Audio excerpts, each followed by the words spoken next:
Here we are in James chapter 4. We're in the back half of it talking about planning for a future. And this passage actually, in one sense, is understandable, but it also, I think, raises a real question as to how do you plan anyway? So let's first talk about what the problem is. I think we know that one of the problems is that we think we can control our life, that we make kind of plans as if God's not even there, that I've decided what I'm going to do in my life, and here's how I see my whole life plan. And there's a real sense that you can control things you really can't control. It says, listen, honestly, you're a mist. You can't control at all what's going to happen in your life, and it's an illusion that you think you do.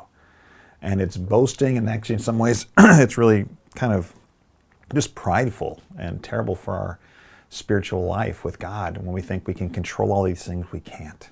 Who knows what can happen? It could be a medical thing tomorrow. You could have a war tomorrow. Anything can happen economically, in the country, politically. You actually really can't control anything. And there's a real humility you need in that. Now you might say, well, gosh, does that mean I don't plan at all because I can't control anything? No. We actually, what C.S. Lewis would say is the challenge is to plan, but yet live in the present. Because the present's the real. This is what's really happening. Future plans, you make them and actually they're never real. Only a part of them ever come forth. You don't know what they will be, in the sense that there's not a reality to your plans. The real is always in the present. And you might say, well, how do I do that? Well, in many ways you do it all the time. When you get married, in a sense, you're planning for a life together with this person until death do you part, and you're planning that no matter what happens, I will be with you. Yet there's a real sense of, I don't know what's going to happen. When you have a child, you plan for their lives together. For their future lives. But yet you live in the present with them.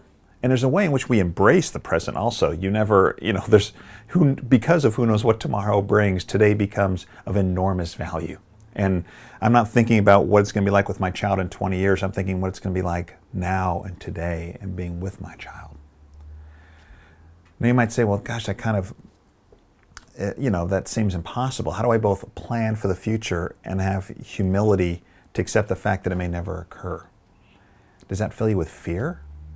But actually God says it shouldn't fill us with fear, but actually fill us with confidence, realizing all of our plans we lay before God, who knows us, who loves us, who knows our future from the past. And we plan, and we should always be planning, but with a real humility that realizes life's in the present and who knows what tomorrow brings. But that tomorrow is in God's hands.